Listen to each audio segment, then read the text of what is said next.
Welcome to Houston Sports Talk with your host, Robert Land.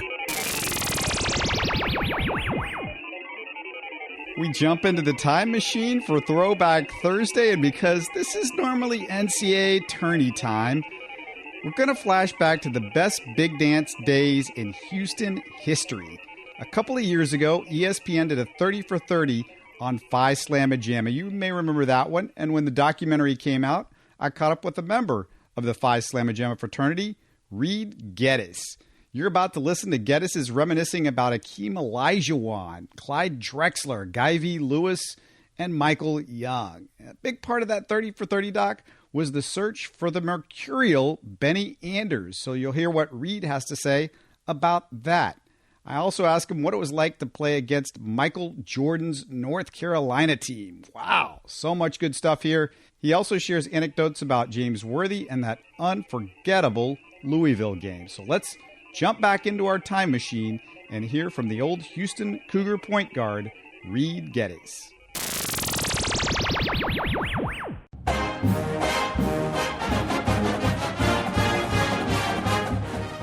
On the 18th of this month, the 30 for 30 PHI SLAMA JAMA documentary debuts on ESPN. I'm so excited to see this. And joining us is a member of that exclusive fraternity, REID GETTYS, who I believe is still the all-time assist leader for the Cougars. Thanks for joining us on the line, Reed. And do I have that right? Are you still the assist leader? Yeah, it's hard to believe, but I think that's right. As much as anybody, you've kind of become the PHI SLAMA JAMA oral historian. And as I was thinking about this, more than ever, we need to tell the stories and put it into context because I'm in my 40s and you can't be much younger than me to remember those teams. Were you as excited as ever when ESPN called and wanted you to relay the tall tales all over again? You know, it's interesting. The guy that did it, his name's Chip Reeves. I think I haven't pronounced the last name right. It's Rives. He's a native Houstonian. You know, there's been so many kind of urban legends that have developed over the years, and most of it has been from the perspective of the NC State program. But it's funny because some of the stories have just grown and grown, and they are grossly inaccurate. And so when Chip called me originally and said he was thinking about doing this and would I be on board, I was more than a little skeptical because I didn't know his perspective. And the last thing I wanted was for somebody to come do something that was even remotely critical of Coach Lewis. And so he and I had a bunch of discussions about that and what, kind of thematically, what his approach was going to be, what he was hoping to communicate beyond just telling the story. He really sold me. He is an amazing producer. His research was just off the charts. I mean, I sat down with him for about 4 hours one day, and he told me so many things that it was amazing, Robert, where I'd go, is that right? I don't remember that. He'd pull out a box score, he'd pull out an article, or he just did an amazingly thorough job of researching those teams in that time period, and I'm excited to see it. Just for the record, I won't even watch the 30 for 30 on Valvano and the NC State team. I can't do it. Let me tell you an interesting story about that. And so the producer of that one called my house, and said, hey, I'm trying to get in touch with your husband, and told my wife what he was doing. And my wife's learned, over the years that somebody calling from NC State, there's a good chance I don't have any interest in participating. And it's funny because she said, yeah, he's probably not going to want to do that. And the guy that was producing that one didn't give up. And he said, well, let me ask a question. He goes, do you and your husband ever watch any of the 30 for 30s? My wife's like, well, yeah, we've watched a couple of them. He goes, well, which ones have you watched? And she goes, well, why are you asking? He goes, well, because I want your husband to see the work, the quality work of what my team puts together. And he goes, the most recent one that we did was the one on Marcus Dupree. And man, it was unbelievable. My wife goes, my husband will call you in the next 5 minutes. The guy was like, what? And it turns out my wife went to high school with Marcus Dupree. And wow. She grew up with Marcus.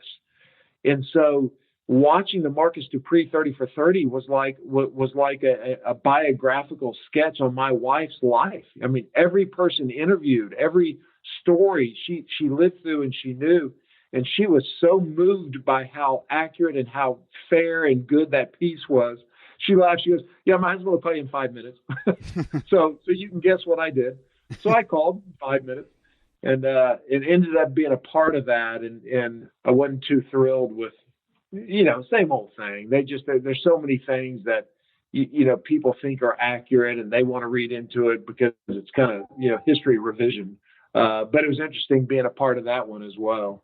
Hey, we just found out Benny Anders, they found him, and here he'll appear in the film. It's one of Earth's great mysteries where he was. Are you excited they finally found him, or does it take away some of Benny's lore? I mean, it's not as fun when you know how Houdini made the building disappear. Yeah, that's a good perspective. Here's the reality, and I don't mean to be over dramatical. I'm glad he's alive and healthy and safe. Yeah.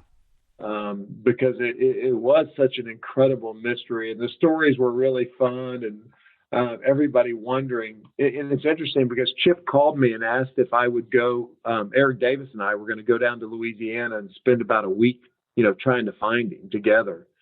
And it turns out I had a trial and couldn't do it, and needed him to move it back, and he couldn't move it back, and so Eric went. Eric Davis and Lyndon Rose went down there, talking to those guys. I'm interested to see that piece because that was an insert after they finished all the filming. And Chip was convinced that to completely tell the story of those teams, he needed Benny, or needed to at least find him. When I talked to Eric and Lyndon last, the trail left off in Detroit, Michigan. And at that time, there wasn't any plans, or at least Chip didn't reveal any plans to go to Detroit and keep looking. So I'm fascinated. I talked to Chip about 2 weeks ago, and he told me he finally got a release date of the October, I think, 18th. And he said, I got a surprise for you. And I was like, well, what's the surprise? And he goes, I can't tell you. And I said, well, man, that's a bad teaser. When do I find out when do I find out what the surprise is? He said, you'll definitely find out on the 18th, but probably before then. So when the story hit a couple of days ago, man, it was about 11 o'clock at night when I saw it on Twitter, fired him off a text message, and I go, I assume this is your surprise. And he sent back, LOL. Yeah, it is. So it's really cool. It's going to be fascinating to hear where he's been and what he's been doing. In this day and age of social media, how in the world does he stay, how has somebody not said, hey, I'm in a restaurant with Benny Anders. It's a great story. How good was he, and how strange was he, for those who don't know who Benny Anders was or his legend? Okay, so let me put it into context. If you sat down with Drexler and you talked to him about Michael Jordan, he would, and part of this is what made Clyde so great, he would not concede 1 inch that Jordan was better than him. He just wouldn't. I mean, he would not. He would never say, I couldn't hang with Michael, or Michael was better. In no shape, manner, or form would Clyde ever admit to that. Having said that, I've sat at a dinner table and listened to Clyde tell people, Benny, shoot, he used to kill me in practice. So there's your context of your skill set. I mean, Benny was an inch shorter than I was. He's about 6'5". I think that's what they listed him at. And if he and I stood toe to toe, flat-footed, and raised our arms straight up above our head, my fingertips would come to the base of his hand. He had this remarkable wingspan and had a legitimate, bona fide 40-inch plus vertical leap, and wasn't just a leaper. I mean, he had this beautiful release and just a picture perfect jump shot. I mean, he was an absolute freak with his skill set and his ability to play basketball. So I guess that's 20%. That's 20% of the story. But he would pull a gun on you, or is that one of those stories that we hear? No, I was in the gym the day he did it. We're playing pickup, somebody arguing, a guy from TSU and Benny arguing over who had next up. And the guy went over and acted like he was going to grab this track, starter blocks. So starter blocks, we were over in Robertson. Guy grabbed it, like he was, like he was going to hit Benny with it. And Benny just calmly walked over to his bag, pulled out a gun and pointed it at him and said, I got next up. What was it like during those layup lines before the game started in the visitors' gyms? If you could put us there, describe the reaction you'd get from the crowd. It's funny because we were maybe Golden State, but not from the standpoint that, we were as great as Golden State. But Golden State's one of those teams that everybody wants their home team to beat, but you don't really hate them, right? I mean, you go and you want to see Steph Curry shoot the ball, and you want to see, now you're going to want to see Kevin Durant hype it. So you go not only hoping your team upsets them, but also to see the show. And that's what it was like back in those days. There would be huge crowds, and other than Fayetteville and College Station, you didn't really feel a lot of hatred. There were a lot of oohs and ahs and cheering, when spectacular plays were made. And so it was a unique team. Boy, there's a lot of set of circumstances that have to go into making a team like this. But for those who don't remember, who might not know, the slam dunk was outlawed from the late 60s until 76. Can you imagine, Reed, if you guys had come along 6 years earlier? This never happens. Yeah. Well, yeah, that's right. Or maybe a better question is, what would it have been like, and would this team have come along before then? You think about Elvin's teams and Don Chaney and, all those guys, Theodis Lee, and those guys that played during the time period when dunking wasn't allowed. And it wasn't that Guy Lewis just suddenly started recruiting athletes that could dunk. You know why that rule was in place, right? Because of Lou Alcindor and Kareem Abdul-Jabbar, I believe. Yeah, that's what a lot of people say. And the reality is because it would be hard to replace backboards and rims during that time. And so if you allow dunking, and that's why for a long time they didn't allow it in warm-ups, even after they allowed it in games, because they didn't want anybody bending a rim and then having to replace the rim or the backboard in the middle of the game. And then it became a rule, an NCAA rule, that you had to have backup equipment on site. Well, since we're talking about dunking, let's talk about the man, Hakeem Olajuwon. You see him for the first time. What do you remember about that? Skinny. Yeah, he was so skinny. And it's funny because Hakeem showed up, and I think he got here maybe in December or January, but mid-semester, and they redshirted him because he physically wasn't ready to play. So that December that he showed up, and they decided to redshirt him for that one semester instead of burning a year just to play a semester. I was a senior in high school. The day that Coach Lewis and Coach Swerock came out to my house for a home visit was the same day that the old Houston Post ran an article on Hakeem. And he's on the front page and, hanging off the basketball standard and just looked like he arms and legs that just went forever. It was interesting because we were, my dad and I were talking about it. My dad was talking about, I wonder what it'd be like to play with that guy. And so when Coach Lewis and Coach Swerock were in my house that evening, my dad and I and Mom, we were sitting around talking to them. And I said, hey, can I ask a question? And they were like, yeah, sure. I said, what about this Hakeem Olajuwon guy? And they both kind of looked at each other and smiled. And Coach Lewis goes, well, what about him? I said, is he any good? And they smiled and they go, not yet. And I said, but you think he's going to be good? And they smiled, with this, knowing look between them. And Coach Lewis goes, yeah, we think he's going to be pretty good. Yeah, whatever happened to him. Hey, Guy V, the memorial service, you did a fantastic job doing the eulogy, and it was great to hear the memories of Coach. What do you remember about meeting him for the first time? I know you played down the street at Memorial High School. Did he come see you play? The first time I met him, I'd met Coach Swerock before I met Coach Lewis. But we were playing, my high school team was playing a playoff game in Hallfines Pavilion. The only school I ever wanted to go to was Texas Tech. My dad was a 4-year All-American at Texas Tech. And so I grew up dreaming of playing for the Red Raiders. And so we're playing a high school game, a playoff game against Madison. And Eric Dickens, who ended up being a U of H teammate, was the star for Madison. And so we're playing, I'm at Memorial. So we're playing Madison in this bi-district game. And warming up, I look over at the table down on the court, and Gerald Myers, the coach of Texas Tech, and Guy Lewis are sitting there next to each other. I didn't think anything else about it. We played the game. We ended up losing at the very end. Coach Lewis overheard. Gerald Myers was very, very honest and very, transparent. And he didn't play any games. And he came up to me and just said, sorry about the loss. Basically said, I don't think you can play for us at Texas Tech. And Coach Lewis walked up right behind him and said, do you know who I am? I was like, yes, sir. I'm a native Houstonian.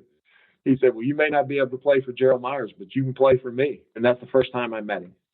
Yeah, that's great. What do you remember about the 82 Final Four?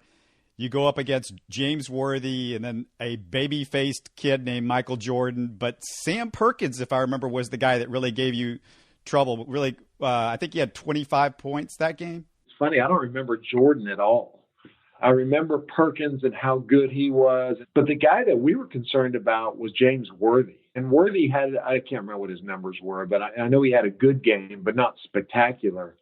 But he did something that I never saw anybody do and never saw anybody do again. Worthy catches the ball out about 25 feet on the left wing, makes one jab step towards the baseline and comes right across, just right across the middle of the lane. And there's nothing in between him and the basket except Larry Mishaw. And James Worthy took off and dunked so hard on Mishaw. Just absolutely cranked one. And all of us on the bench looked at each other and went, oh my gosh, did you see that? We're trying hard not to laugh, or give each other high five for a play from another team. But let me tell you, nobody dunked on Mr. Mean. Nobody. Not in practice, not in games, nobody dunked on Larry Mishaw. Except James Worthy. And I'll never forget that play and just how all of us on the bench were like, oh, my. And he had those big hands the way you described Benny's hands. He had those it seemed like the ball was like a Nerf ball in his hands, right? Yeah, just awesome. But, he was 6'9" and smooth and started out on the wing and could handle. And the only thing I remember I remember Perkins was really, really good. I don't remember Jordan at all. Jordan hit that game-winning shot in the championship game, and that's kind of when everyone started talking about Michael Jordan. But in the semifinal, I just don't remember much. But man, Worthy, he was the real deal. But you got to remember the Louisville game, right? What was it like to be involved in that one? The thing that jumps out at me the most was you had two teams that played the exact same style with the same strengths, the same weaknesses. There was nothing gimmicky. It was absolutely just mano a mano. Just, we're going to come out and we're going to trap and press and run it down your throat. We're going to jam the accelerator down to the floorboard and we're going to keep it there for 40 minutes. And they came out with the approach, we're going to press and trap and run and jam the accelerator down to the floorboard and run it down your throat. It's interesting, Robert. I haven't seen the 30 for 30 yet, but I'm not very good at hyperbole, just because I've called college basketball for ESPN for the last 30 years. But I'm not very good at saying, "Oh, we changed the game," or "We were the greatest team that never won." But there's a lot to be said for that game simplifying the game of basketball and having an impact on the way it was played going forward. It's interesting how many coaches, what was once deemed as undisciplined run and gun, it's amazing how many of the concepts and the presses and the traps and the free-flowing offense and emphasizing transition, it's amazing from that game forward how many programs and teams and coaches adopted that philosophy. Well, I'm putting off the NC State for as long as possible because I don't want to talk about it just yet. But I do have one question, but I want to ask you because Rodney McCray was on that Louisville team, and in a few months he ends up getting drafted by the Rockets, and now everybody in Houston was upset. It turns out rightly so because the Rockets passed up Clyde. Were you stunned when that happened, when they didn't draft Clyde and they drafted Rodney? No. That's history revisionism because Rodney coming out of college was a better player than Clyde. People forget Clyde couldn't shoot outside of about 8 feet. He was a 6'7" power forward. He dribbled looking at the ball. He had his head down. He couldn't shoot a jump shot. He just had this phenomenal motor and this incredible athleticism. And Clyde made himself into a Hall of Famer. He had the skills and the athletic, God-given athletic ability, but he turned himself into a scorer and into a playmaker, and really, I hate to call him a shooter, but he was, and he had none of that in college. That just isn't who he was, because Clyde was a teammate. If I was a GM, I'd have taken Clyde. But the reality is, I bet if you put 10 GMs in the room, I bet 8 of them would pick Rodney over Clyde back then.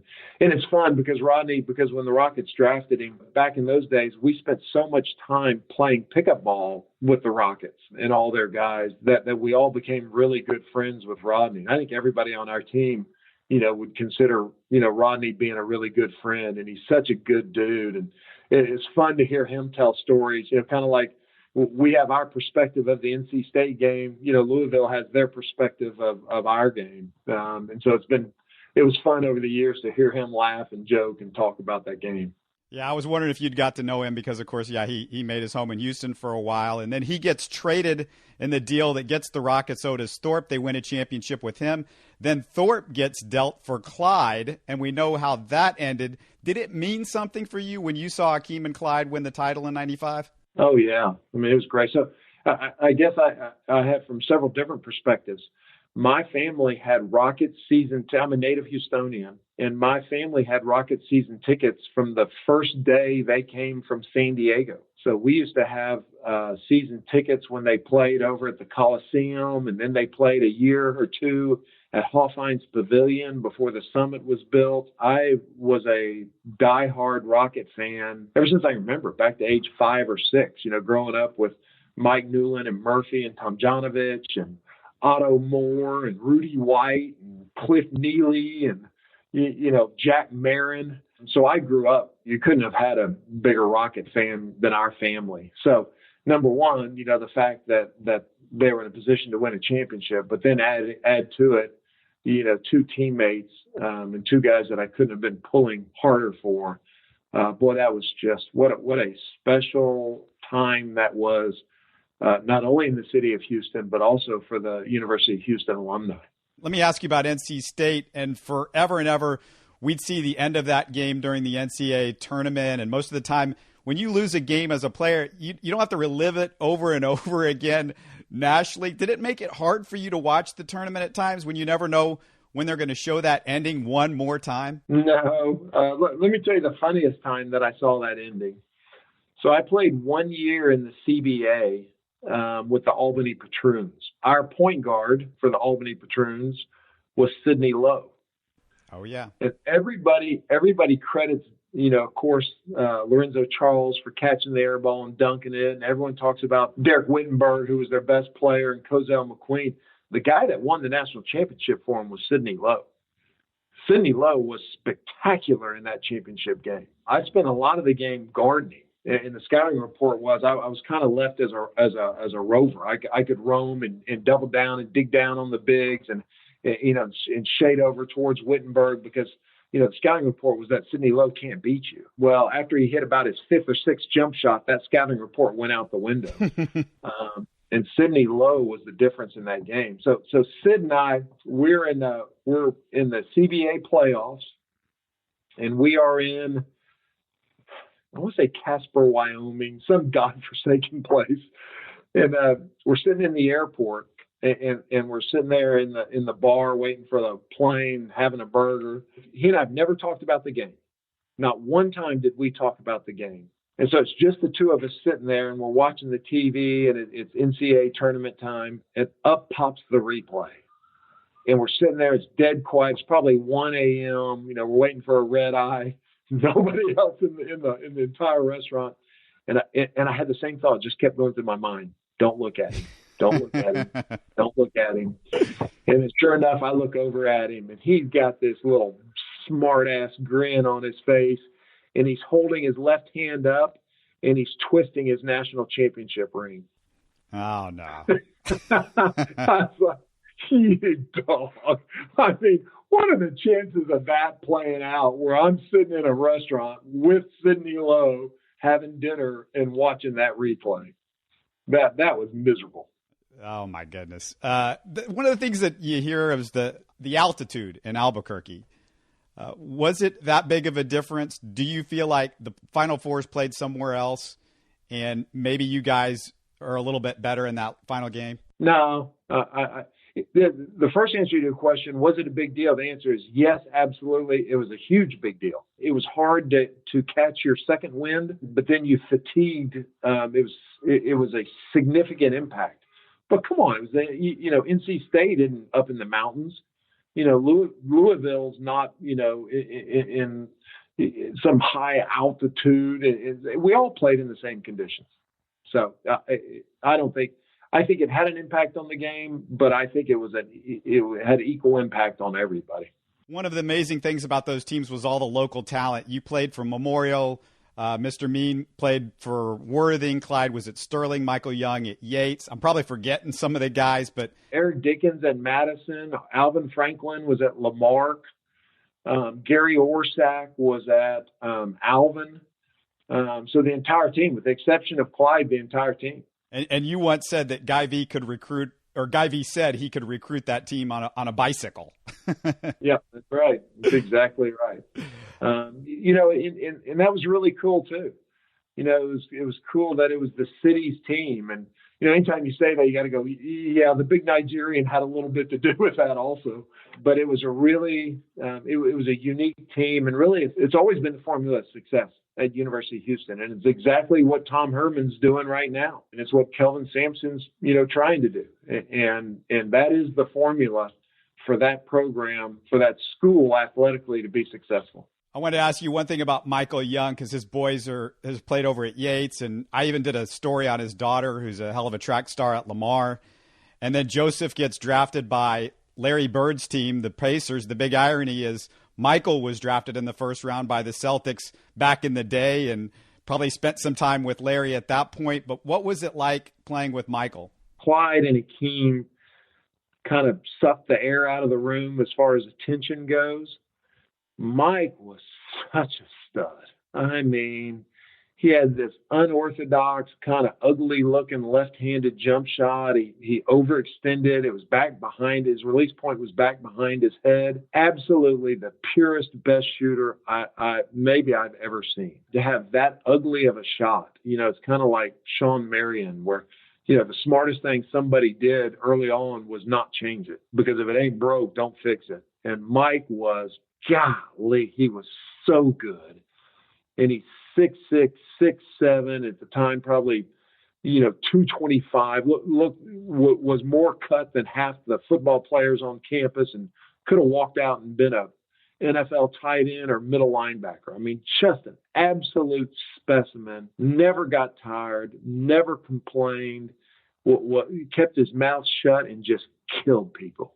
I mean, he was so good. And I'm not sure that he'd always, because he didn't go on and have a Hall of Fame NBA career. To me, he's the one guy that kind of gets lost as far as our superstars. And, man, he was a superstar in every shape of the word. He was an absolute stud.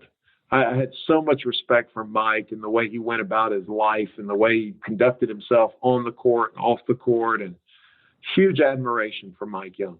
Mike Young was lifting weights before anybody in basketball was lifting weights.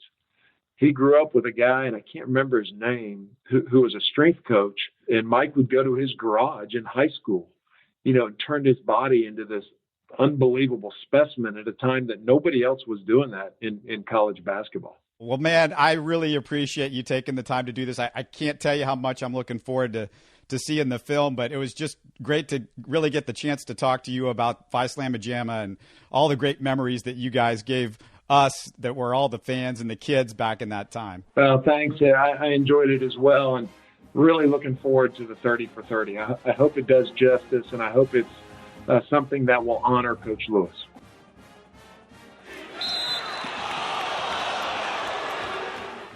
You're listening to Houston Sports Talk. Don't forget to follow Houston Sports Talk on Facebook and Twitter. Subscribe to us on iTunes, Spotify, the Google Podcast app, or the Stitcher app. You can support us by giving us a 5-star review on iTunes or by telling your friends about us. Spread the word, everybody. Thanks for listening.